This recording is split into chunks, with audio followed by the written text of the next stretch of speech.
Atención. El hombre, desde tiempos inmemoriales, se ha cuestionado todo acerca de su entorno.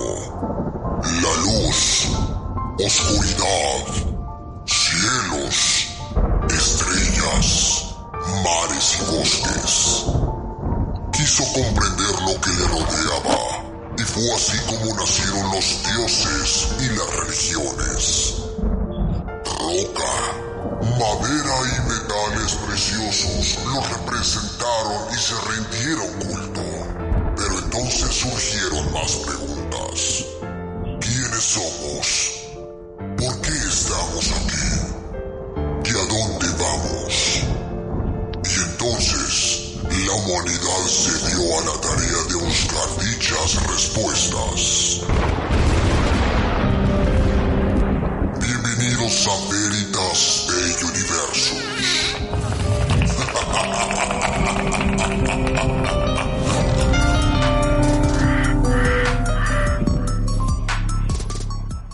Buenas noches. Bienvenidos a Veritas de Universos. Asmisael Montenegro, ¿estás ahí?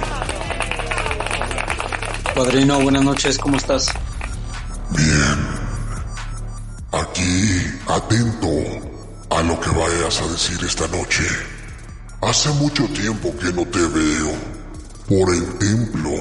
¿Por qué no has ido? Híjole, qué vergüenza, pero he tenido mucho trabajo. Pero usted sabe que cargo una fotografía en mi cartera. Bueno, me parece muy bien. Esta noche te voy a dejar, como siempre, en compañía de Alejandro Polanco, para que hablen de aquel tema que ha quedado empolvado en el tiempo. Voy a mi trono. Desde aquí escucho lo que digas, Asmisael. Adelante. Pues ahí está, ya, ¿no? El padrino se pone medio intenso, Asmisael. Sí, se pone intenso porque, pues obviamente yo creo que no le gusta mucho las fechas que vienen en estos días. Sí, justamente, eso es lo que yo te iba a decir, ¿no? No es como una fecha que le alegre mucho a él, pero bueno, hoy vamos a hablar de este tema aquí en Veritas de Universos, porque Asmisael va a cerrar este programa con este gran tema, ¿no? Es un tema bastante interesante, de hecho, te lo he comentado creo que tras bambalinas que me hubiera gustado abarcar este tema en mi programa desde otro lugar, desde una iglesia, pero pues obviamente el sacerdote me iba a correr a bibliazos. Sí. No me iba a dejar transmitir, sin embargo, realmente aprecio mucho que me des este espacio para compartir con la gente que nos está haciendo un favor de escucharnos este tema tan interesante. Me gustaría hacer un pequeño paréntesis. Sí. No vamos a aventarnos ahorita el catecismo, ni les vengo a dar misa, pero sin embargo sí tengo entendido que gran parte de la gente que nos escucha son creyentes de una u otra religión, y Semana Santa en lo particular pues tiene que ver con muchas creencias y también muchas religiones. Sí. Vamos a platicar de una película que causó un gran revuelo hace, pues ya fue por ahí del 2003, 2004, si no me equivoco, o por favor corrígeme. Sí, ahorita justamente estaba en ese proceso de corroborarte la fecha para no equivocarnos y para que la gente no se confunda con cuál es a la que nos referimos. Es a la del 25 de febrero del 2004. 25 de febrero del 2004, La Pasión de Cristo, ¿no? La Pasión de Cristo, esta película tan emblemática, y digo emblemática porque realmente todos, yo creo que desde muy pequeños, hemos visto en la televisión estas diferentes películas, algunas nacionales, algunas obviamente de la mano de Hollywood, en donde se nos representa la vida y obra del Maestro Jesucristo, como yo le digo, el Maestro Yeshua. Sí. Pero esta película en particular, una película que por cierto hay que mencionarle, es bastante importante. El director de esta película, el mismísimo Mel Gibson, es decir, un actor que vimos a finales de los 80, principios, mediados, finales de los 90, Sí. en películas de acción. ¿Quién se iba a imaginar que este hombre sería el encargado de dirigir precisamente una película totalmente religiosa, pero sobre todo que nos iba a dar una muestra más intensa, una muestra, yo me atrevería a decirlo, más realista a lo que fue la pasión de Jesucristo, del Maestro Yeshua. Sí, fue muy controversial, fue muy polémica en su momento porque pues veníamos de una serie de representaciones pues muy sí apegadas a los textos bíblicos, pero a lo mejor no tan explícitas en ciertas situaciones o circunstancias. Y fue justamente cuando a Mel Gibson pues se le ocurre traer esta película bajo la dirección de Pierfranco Luscri, ¿no? Y ahorita vienen una serie de datos bastante interesantes alrededor de la película, pero para 2004 yo recuerdo muy bien el contexto, toda la promoción que hubo alrededor de esta película de Passion of the Christ, y me acuerdo que hacían muchos sondeos. El promo justamente, al menos aquí en México, el promo de la película era qué opinaba la gente de la premier, ¿no? A la gente que había de la premier, y entrevistaban a muchas personas y de repente por ahí salía alguna madre, ¿no? Alguna madre religiosa diciendo, es que en verdad lloramos con la película. Y yo decía, yo a la edad a la que tenía decía, ¿cómo puede ser posible que alguien esté llorando con la película de la Pasión de Cristo? Y la gente salía muy conmovida por lo que veían, porque decían que era algo que se sentía, que había incluso gente que no la había soportado. Y eso yo creo que fue lo que más llamó la atención cuando salió esta cinta a nivel nacional y a nivel mundial. Todo este morbo que causó el por qué la gente no aguanta la película, o por qué algunos piensan que hay demasiada violencia cuando se supone que habla de la vida de Jesucristo, ¿no? Sí, precisamente, es que mira, desde un punto de vista, vamos a decirlo, religioso, sí, respetando obviamente quien sea cristiano, católico, etcétera, etcétera. En todas las películas que habíamos visto, incluso creo que de las más famosas, y creo que me darás también la razón, es una especie de miniserie que, por cierto, fue de las primeras miniseries que existieron antes de que viniera toda esta ola que podemos ver en diferentes plataformas. sí. Es una serie que se transmite, de hecho yo creo que esta semana no tarda en transmitirla en televisión abierta. Dura alrededor de entre 5 y 6 horas y 5 o 6 días, y son capítulos de 1 hora aproximadamente. Estamos hablando de que es una serie de 6 o 7 horas aproximadamente. Sí.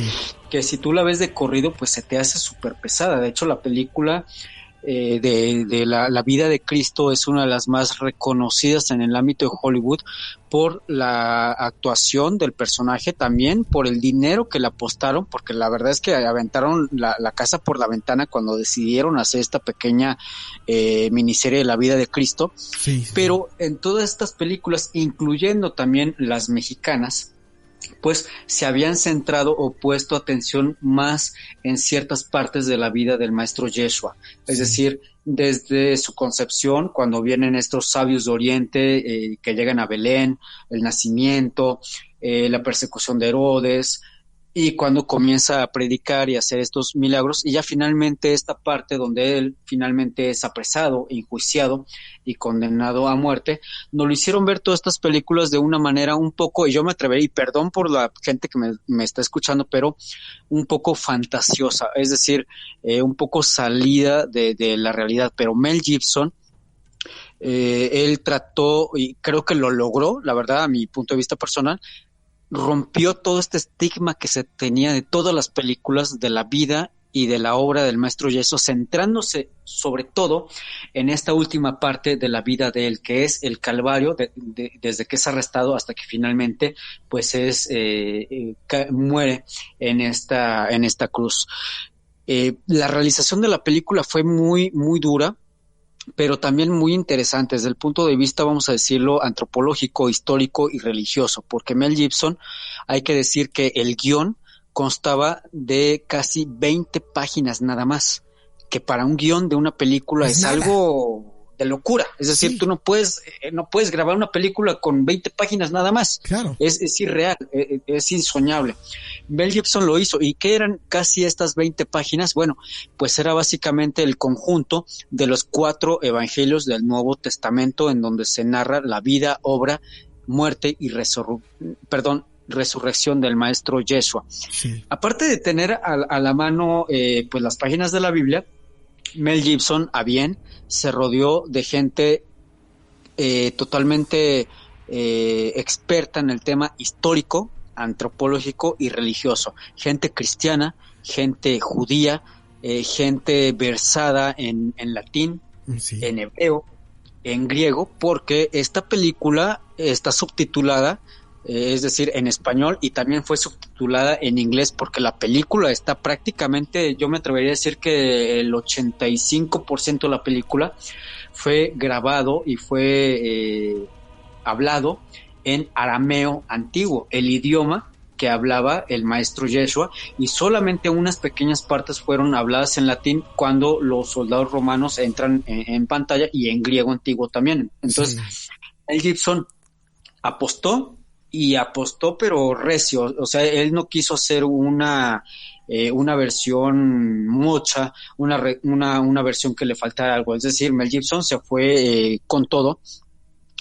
Lo que platicabas al comienzo, de que mucha gente salió impactada, pues sí, la verdad es que salió impactada porque esta película nos muestra, y la verdad es que aún con las escenas tan brutales que se tienen de la película, yo me atreveré a decir que se quedó un tanto corta. ¿De plano crees? ¿A ese grado? A ese grado, porque muchas veces la ficción supera la realidad, aunque en este caso pues fue realmente diferente. Para la gente que me ha hecho favor de ver los programas, de escucharme en los programas, yo he hecho programas acerca precisamente de esto, fragmentándolos, obviamente durante todo lo que fue el calvario, el tormento, la muerte, etcétera, y he dado datos crudos, pero realmente crudos, pero datos que están ahí, es decir, históricos, como los datos de la crucifixión, sí, que es algo totalmente brutal. Las escenas más brutales, más fuertes, más, me atrevería a decir, sanguinarias de la película, es cuando se recibe este tormento, estos azotes por medio de los centuriones romanos hacia Yeshua, y lo vemos en las escenas que no son como lo veíamos viendo en otras películas, que eran, pues hay, la verdad, y aunque voy a pedir disculpas por el comentario, que hay más o menos le daban unos azotes al personaje. En esta película de Passion de Christ, de Mel Gibson, realmente se puede ver la brutalidad de lo que eran los azotes y la brutalidad de lo que era una crucifixión en toda la extensión de la palabra. No eran simplemente unos azotes, era cada vez que este instrumento de tortura que se llama flagellum, que de ahí viene la palabra flagelar, sí, se le azotaba al condenado, pues no era un azote nada más, se traía pedazos de carne, es decir, era algo brutal, realmente brutal, y yo lo he dicho abiertamente y lo comparto contigo y con la gente que nos está escuchando. Si este hombre que vino a la tierra hace más de 2000 años y que sufrió esta muerte, este tormento tan fuerte, tan brutal, tan... es que, híjole, la verdad es que se me acaban los sinónimos para poder describir este tormento. Sí. Si este hombre no era realmente el Hijo de Dios encarnado, pues perdón, pero este hombre era Superman, porque no cualquier persona hubiese aguantado este tormento, y después del tormento haber caminado y haber sido crucificado y haber aguantado tantas horas ahí arriba clavado. Mira, es un debate muy fuerte. La verdad es que yo no quiero mezclar las dos cosas, porque se me va a salir lo Veritas de Universus mezclado con Now Music. Vamos a centrarnos en la película. Sí, bueno, para hacer un comentario breve de justamente lo que estás tú comentando. Sí, Asmicel, yo lo he escuchado hablando, y de hecho lo pueden buscar en su canal Veritas de Universus, también a través de las plataformas como Spotify. Ahí seguramente van a encontrar, yo recuerdo muy bien un capítulo o un episodio de Azmisael, que incluso creo que hasta lo estaba yo escuchando en vivo en sus transmisiones de Facebook Live, donde hablaba justamente de cómo eran esos castigos. Y sí, o sea, lo que pasa es que creo que aquí más bien nosotros hemos estado o hemos visto demasiadas demasiadas cintas o representaciones lejos de apegarse a la realidad, más como desde una perspectiva por llamarlo de alguna forma caricaturesca, o sea, sin ser tan explícita, sin ser tan cruda, sin ser tan real, y tan así que, por ejemplo, nosotros aquí en México tenemos nuestra propia pasión que se lleva a cabo en la alcaldía Iztapalapa, al oriente de la Ciudad de México, donde pues se ha convertido en un evento que llama mucho la atención, que ya forma parte también del folclore mexicano, ¿no? De esta persona que que toma el papel de Jesús y que también hace su recorrido y que recibe este flagelo. Pero no es lo mismo, aunque lo estemos viendo en televisión y aunque hagan el seguimiento de la muerte de Jesucristo, no es lo mismo, ni las películas, una que a mí me encanta ver siempre en estas épocas, aunque ya me la sepa de memoria, pero que me encanta verla, de El Mártir del Calvario, nada tiene que ver con esta película de la Pasión de Cristo, que insisto, para mí, a diferencia de Azmisael, en su momento fue muy fuerte. Creo que lo que vendió fue más bien el morbo de decir, ¿por qué hay mucha gente que no la aguanta? ¿Por qué hay mucha gente que está llorando con una película así? Porque veníamos acostumbrados justamente de una cinta en la que veíamos únicamente esto, ¿no? Sí, que a lo mejor omitían la parte de clavarle las manos que tengo entendido que no era en las manos, sino en las muñecas. Ahí hay una discusión entre si era en las manos o las muñecas, pero todas estas escenas tan explícitas las evadían en estas cintas, y en La Pasión de Cristo vemos de esa manera cruda cómo eran ese tipo de castigos, ¿no, Azmisael? Sí, y es lo que precisamente yo a lo largo de los años que llevo ahí en Circo Volador, he tratado, porque la verdad, y tú lo sabes, es un tema muy amplio. Sí. Entonces he tratado de irlo, digamos que por bloques, por programas, hablando en algún momento lo que fue la brutalidad del castigo, en otro momento. De hecho, hace un año hice un programa, por ahí lo pueden encontrar en mi canal de YouTube, un programa donde hablaba de que si Jesús realmente fue un hombre, el Hijo de Dios, o si fue un revolucionario entre el pueblo judío que instigaba a que se rebelaran contra el Imperio Romano, que a final de cuentas, sea Chana o sea Juana, es uno de los delitos que se le imputan a este hombre, la sedición en contra del Imperio Romano, y que finalmente pues es por el que se le sentencia a morir de esta manera, que por cierto, en aquella época el morir crucificado solamente estaba destinado a personas que habían sido viles en vida, es decir, asesinos, violadores, sí, e incluso personas que estaban en contra del Imperio Romano. Vamos a regresarnos un poquito, sí, a lo que es la película, si me lo permites. Sí, claro. Hay ciertas cuestiones muy curiosas. Por ejemplo, se dice, y esto de se dice no es nada más de chismes, sino que hay incluso fotografías, y tengo entendido que hay, filmaciones que lamentablemente no salieron en la película y que se perdieron en el director's cut de la misma filmación, pero se dice que mientras ellos, es decir, el equipo técnico, Mel Gibson, los actores, comenzaban a filmar, empezaron a aparecer hombres vestidos totalmente de blanco que se dedicaron a dar ciertos consejos a la producción de cómo llevar a cabo ciertas escenas. Y obviamente cuando alguien pregunta, oye, ¿y dónde está fulano o sotano que me dijo que el ángulo de la cámara, que la actuación, que esto, dónde está? No los encontraron. Sí. O sea, ya no supieron, obviamente no eran parte del plató de filmación, simplemente así como aparecieron, también desaparecieron. Cada día que se llevaba a cabo una filmación, un sacerdote canadiense, Stephen Somerville, dedicaba una misa en latín, es decir, como dando gracias y a la par dando permiso para la filmación de la misma. Ahora, hay una parte muy interesante de esto. El actor principal, es decir, el actor que personifica a Jesús en la película de Mel Gibson, se llama Jim Caviezel. Sí. Si tú juntas las primeras letras de su nombre, te da JC. No juegues. Jesucristo. O sea, está... para nosotros, los que vimos la película, pues podría ser extraño, ¿no? Incluso... Coincidencia, ¿no? Más bien como... Coincidencia. Sí. O sea, Pero Mel Gibson era consciente de ello e incluso Mel Gibson estuvo, entre comillas, luchando para que él tomara el papel. Antes de que él tomara este papel de Jesucristo, Jim era un actor de películas de acción. De hecho, hay muy buenas películas que podemos ver y posteriormente, después de esta película, él encarna un personaje en una serie donde pues él básicamente es una especie de vengador anónimo, es decir, totalmente separado del papel que tendría de Jesucristo. Sí. Ahora bien, hay otras escenas en las que Mel Gibson decidió darle el mayor realismo posible, tanto realismo que incluso Jim pasaba más de 7 horas en el tráiler de maquillaje para las escenas pues que todos hemos visto, no pero tan brutales.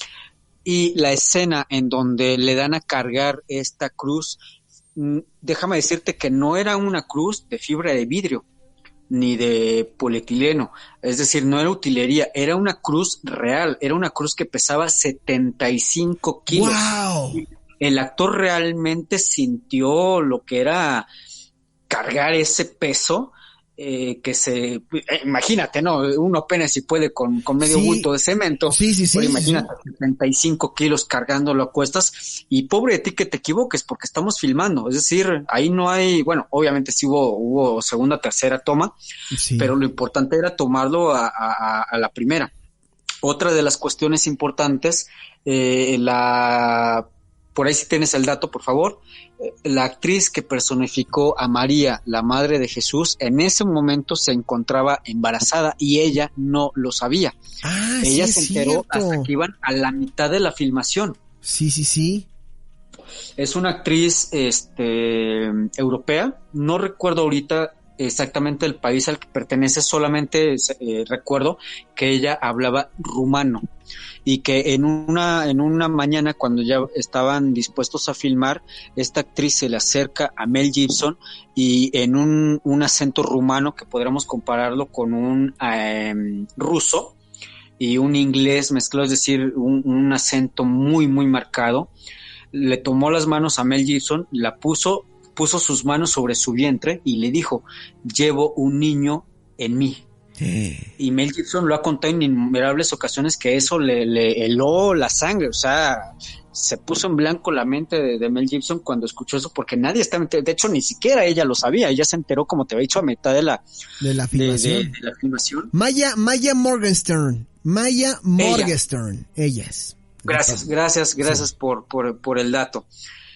Ahora bien, otra de las cuestiones que para mí sería muy importante hablar de esta película es de que en este guión de menos de 20 páginas, no solamente se tomaron en cuenta estos 4 evangelios, sino también a lo que nosotros, bueno, la gente lo conoce como evangelios apócrifos, evangelios que no están reconocidos enteramente por la Iglesia Católica Apostólica Romana. Claro. Y que para Mel Gibson fueron importantes saber y conocer estos evangelios. Estos evangelios básicamente hablan de ciertas partes del Vía Crucis, o como se le llama el Vía Crucis, o el tormento también que sufriría Yeshua, el Maestro Jesucristo, sí, hace más de 2000 años. Por esto es que esta película es tan diferente a todas las que hemos visto, no solamente por la brutalidad de las escenas, sino porque incluso nos da otra perspectiva. La verdad es que a mí me encantó la película, yo la vi y soy sincero contigo, yo la vi sin esperar un morbo, o sea, yo la vi realmente esperando lo que yo había leído, lo que yo había estudiado, lo que yo había encontrado información acerca de ello, y créeme que lo encontré, o sea, la película es de las más fieles de lo que, por lo menos hasta que no se invente una máquina del tiempo, podremos aseverar que sucedió hace más de 2000 años. Sí. Sí. Es que estoy Estoy impactado con lo que comentas, porque estoy recordando tantas cosas, Misael, de esta cinta. Por ejemplo, yo ya había olvidado esto que tú comentabas de la actriz que hacía a María, y te iba yo a comentar hace rato, nada más que no te quise interrumpir, pero así como ciertas cosas ocurrieron, por ejemplo, en la película del Exorcista, que ya lo hemos platicado también aquí, ocurre lo mismo en la Pasión de Cristo, no en la misma dimensión de tragedias, sino de coincidencias. Por ejemplo, si no me equivoco, Jim Caviezel tenía la misma edad que Jesucristo en la cinta cuando la grabó. Sí, él tenía 33 años, la misma edad que se nos ha dicho y que se ha comprobado que tenía el maestro Yeshua. Otra cuestión, y qué bueno, la verdad es que qué bueno que tocas el tema del Exorcista. Creo que todos hemos visto la película. Hay una escena en particular cuando la madre llega a la casa y le dicen que Regan se encuentra mal y que suba a verla, y cuando ella entra a la habitación es un caos, están volando cosas por todos lados, los muebles se mueven y Regan está en una especie de ataque psicótico. Sí. En esta escena en particular, en el guión decía que Regan tenía que golpear a la madre, darle una bofetada. La bofetada la iba a lanzar hacia una de las partes de la habitación y ella obviamente iba a gritar entre de dolor y también de impacto. Lo que pocos saben es que para darle más realismo a la escena, a la actriz se le colocaron unos arneses en la parte de la espalda y en la cadera para que cuando Regan le diera, la actriz, Linda Blair, le diera esta bofetada, estos cables la iban a jalar y se iba a ver en la escena de manera espectacular, es decir, la fuerza sobrehumana. Sí. Cuando ella cae contra la pared, ella sufre una... no es dislocación, se me fue la palabra. ¿Fractura? No, algo menos fuerte. Un esguince cervical. Sí. Ajá. Y de hecho se quedó ahí en la película. Cuando ella cae contra la pared, se golpea, viene este esguince cervical, ella se agarra incluso el cuello y grita, pero es un grito, ahora es que de los de aquellos, sí. Pero fue un grito real. Sí. Ella esperó a que gritara en corte, llegó la ambulancia y le dijeron, oye, si el cable te ha jalado con más fuerza o tu cabeza ha golpeado la pared, te desnucas, o sea, ahí te mueres. Sí, fue tan fuerte. Y lo mismo, no un rango tan fuerte, pero algo así sucedió también durante la filmación de la película, cuando Jim tuvo que haber cargado esta cruz que te comentaba, 75 kilos, que si lo sumamos, fue tan duro para él que en algunos momentos de filmación lo cargó por casi 6 horas. O sea, es algo, perdón por la palabra, pero algo muy cabrón, ¿sí?, de soportar. E incluso hay una escena que se quedó marcada cuando, y esto está también en el Vía Crucis que vemos en la representación, como mencionabas, de la Pasión de Cristo en Iztapalapa y en muchas partes del mundo, cuando vienen estas llamadas caídas. Esta caída también se ve en la película, pero fue una caída, digamos que un tanto accidentada, porque llegó un momento en el que Jim no pudo soportar ya el peso de la cruz, su cuerpo le ganó, cayó, la cruz le cae encima y él tuvo una dislocación de hombro. Sí. Por la caída, por el golpe. Imagínate, te caen encima 75 kilos, mucha gente no la cuenta. Sí, no. O sea, imagínate el peso. Una que estás actuando y que pues tampoco no llevas ropa común y corriente, ¿no? Tu ropa es muchísimo más delgada, la caída pues es más aparatosa, porque aparte la locación era tierra, ¿no? Ahorita que estabas hablando justamente de esta parte de Vía Crucis, si me lo permites, y que creo que no lo hemos comentado, que a mí en lo personal, Asmicel, hay una escena que me llama muchísimo la atención, y no sé si tú tengas ahí información, y te voy a pedir por favor que me apoyes si es que lo sabes en este momento, referente a una escena en donde de repente aparece una persona con una túnica negra cargando un bebé. Una mujer, en teoría una mujer entre comillas, con un bebé en brazos, que se ve bastante perturbador, y que con el tiempo hemos descubierto alguna posible explicación o teorías alrededor de este personaje que yo no entendí cuando lo vi. Dije, yo no recuerdo en algún pasaje o en alguna representación de la pasión a esta mujer de la túnica con este bebé que se veía muy malévolo, muy hasta diabólico, ¿no? Un bebé demonio. Una de las teorías sobre esta escena es, se dice que la mujer es la representación paterna del diablo, y el bebé, por ende, es el mismo, pues, el Satanás, ¿no? Y que al pasearse entre los soldados que flagelan a Jesús hasta destrozarle la piel, pues se burla del abandono de Dios hacia este, ¿no? Restregándole que su padre a él sí lo protege, mientras que a Cristo lo abandona en manos de mal. Es decir, la escena que vemos es el de la túnica abrazando al bebé, besándolo y riéndose de cómo Jesucristo no tiene quien lo proteja o quien lo pueda besar. Sí estoy en lo correcto, porque aparte tiene una apariencia andróginas, Misael. Sí, como bien mencionas, mira, este personaje fue encarnado por una mujer.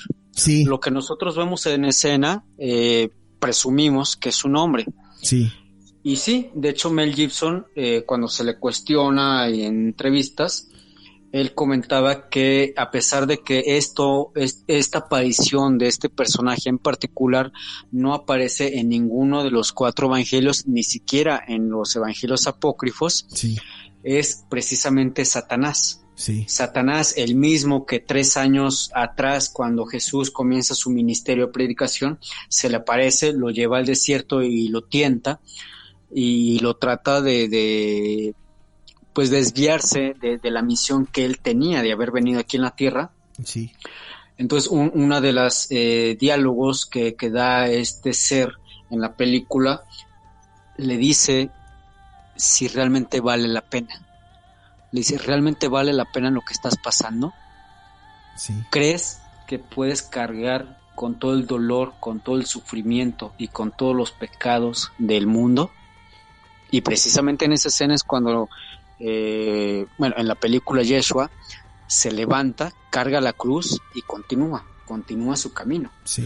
Es una escena muy controversial, a muchas personas también creo que la palabra adecuada sea las friquió. Sí. Cuando ven esta escena, porque es un personaje que nunca se había mostrado anteriormente en ninguna de las películas de la Pasión de Cristo. De hecho, hay mucha gente que se preguntaba, ¿quién era esta actriz o actor o qué era, no? De apariencia andrógina. Bueno, es ella y se llama Rosalinda Calentano. La pueden googlear, la pueden buscar.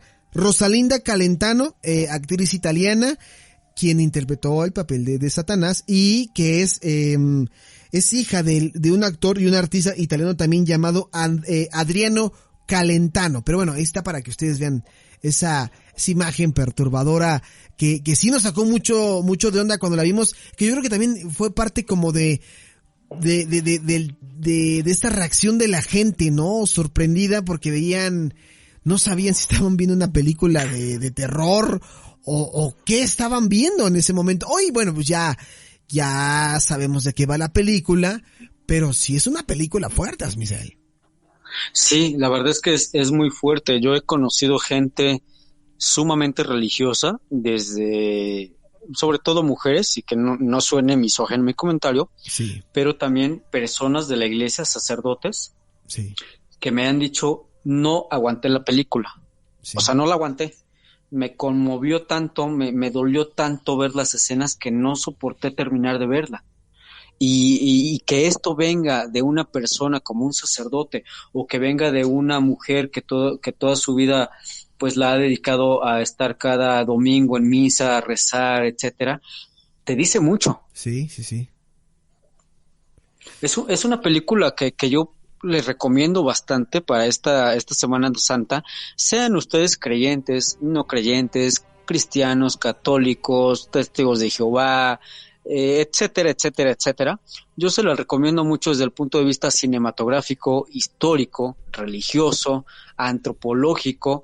Es decir, a mí me encantó. yo no me canso de decirlo, es una película muy, muy hermosa, estéticamente hablando, la fotografía. La fotografía, claro, la fotografía es excepcional.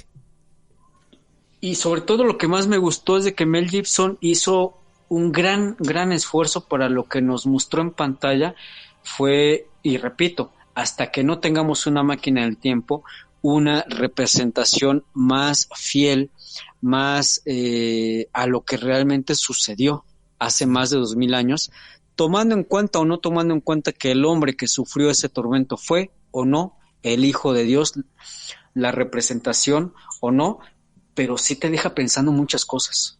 Sí, es una película fuerte, sí es una película que en lo personal creo que no es apta para menores. Creo que podrías iniciar con esta parte de las otras películas que conocíamos nosotros inicialmente, ¿no? Como El Mártir del Calvario, para ir viendo en familia. Si ustedes son religiosos, y como dices, Misael, lejos de ser religiosos o no, también verlo como una parte de la cultura cinematográfica o de lo que ha dejado el cine, que para 2004, créanme que era una forma, pues no innovadora, pero una forma diferente de ver una película de que ya conocíamos todos. Han habido tantas versiones de la vida de Jesucristo, ¿no? Tanto en musicales como en películas de este estilo, en blanco y negro, películas más recientes, pero nunca habíamos visto una película y hasta la fecha no hemos vuelto a ver una representación de esta película. La verdad es que yo me quedo, Misael, con los papeles de todos, grandes papeles, en verdad. Si hay algo que yo puedo decir de la película es que cuando tú la estás viendo y dejas de sentirte que estás viendo una película y que la estás viviendo, en ese momento la película cumplió con su objetivo. Entonces yo creo que esta película lo cumple al pie de la letra, sin que te distraigas, y poniendo atención a todo lo que se dice. Llega un momento en el que te sientes dentro de la película y vienen todas estas reacciones en cadena, que es lo que estamos comentando de por qué mucha gente a lo mejor lloró, otros sufrieron, otros no terminaron de verla por el dolor y el sufrimiento que uno tiene. Con eso no queremos predisponerlos a que si nunca la han visto, que digan, híjole, es que a lo mejor voy a llorar. A lo mejor no. A lo mejor ustedes dicen, esta película se me hizo tan normal como las otras. O pues sí varía un poquito la cuestión de ser tan explícita en ciertas escenas. Pero bueno, Asmisael, ¿con qué te quedas esta película ya para cerrar este episodio de Veritas de Universus en esta Semana Santa? ¿Con qué me quedo? Híjole. Voy a repetirles a todos ustedes algo que yo dije hace unos años cuando precisamente hacía un programa de este tema, en los que decía, si este hombre que sufrió este tormento y que soportó tanto dolor no era el Hijo de Dios encarnado en la tierra, tuvo que haber sido el hombre más grande de todos los tiempos. Sí, completamente de acuerdo, Misael. No te voy a debatir nada. Yo creo que sí. Lo dijiste muy bien ahorita, lo mencionaste muy bien hace rato. Y bueno, pues este tema también lo quisimos abordar de una manera, pues con aquellas curiosidades de la cinta, pero como siempre, Misael, te trae mucho bagaje todavía ahí, y yo me imagino que se quedó corto con tantas cosas que él quisiera decir, y que seguramente habrá mucha gente que quiera conocer más sobre este y otros temas. Misael, ¿cómo te pueden seguir a través de tus redes sociales? ¿Cómo te pueden encontrar? ¿Cómo te pueden sugerir temas para tu programa o para este espacio? Claro que sí, mira, me pueden encontrar en Facebook, mi perfil personal es asmisael.montenegrolex, la fanpage del programa es Veritas Dei Universus, en Twitter me pueden encontrar como @asmisael y en Instagram como lord_asmisael. El programa lo transmito todos los lunes de 6 de la tarde a 7 de la noche por el portal www.circovolador.org y también transmisiones en vivo desde el Facebook. Estoy actualizando el canal de YouTube con los programas, pero lamentablemente he tenido problemas con derechos de autor y creo que tú me entenderás a la perfección este rollo. ¿Qué te digo? ¿Qué me dices? Y también pues me pueden encontrar en la Ouija los lunes. Perdón, no es cierto, no jueguen con eso. No jueguen con eso. No, ya está el padrino, se desaparece. Sí, es que evidentemente este episodio no era para el padrino. No Entonces, le gustó, no le gustó, a sabía. él no le gustó. En cuanto empezamos a mencionar ciertos nombres, como que el padrino dijo, bueno, no soy de aquí, los dejo, y pues ya le preguntaremos seguramente en el próximo episodio que qué pasó, porque ni siquiera aún hasta luego ni nada, ¿no? Claro que sí, ahora sí que zapatero a tus zapatos, en este caso pues no le calzaron muy bien los zapatos que traíamos. Esperemos que en las siguientes emisiones sea más de su agrado el tema, y pues como siempre te agradezco muchísimo el tiempo que me has cedido en Now Music Radio. Le agradezco también a toda la gente que nos hace favor de escucharnos. Dudas, comentarios, sugerencias me lo pueden hacer llegar en las redes sociales que ya he comentado anteriormente, y pues estoy para servirles. Perfecto, pues ahí estuvo Asmisael Montenegro de Lex. Amigo, te mando un fuerte abrazo. Nos escuchamos la próxima semana con más temas de Veritas, de Universos a través de Now Music Radio. Te mando un fuerte abrazo. Gracias, te mando uno de vuelta, y recuerda que estamos en Semana Santa, así que no vayas a los tacos, por favor. Lo haré, te mando un fuerte abrazo, cuídate mucho. Cuídate mucho. Bye bye. Ahí estuvo Don Asmisael Montenegro de Lerx. Su recomendación, no voy a decir nada porque pobre. Saluditos también a toda la gente que nos escuchó y que nos acompañó esta noche en Now Music Radio. Me voy a despedir con una canción para que vean que vamos un poquito enfocados a estar ahí en sintonía. Gracias por su compañía. Esto fue Now Music Radio. Eso ha sido todo. Gracias.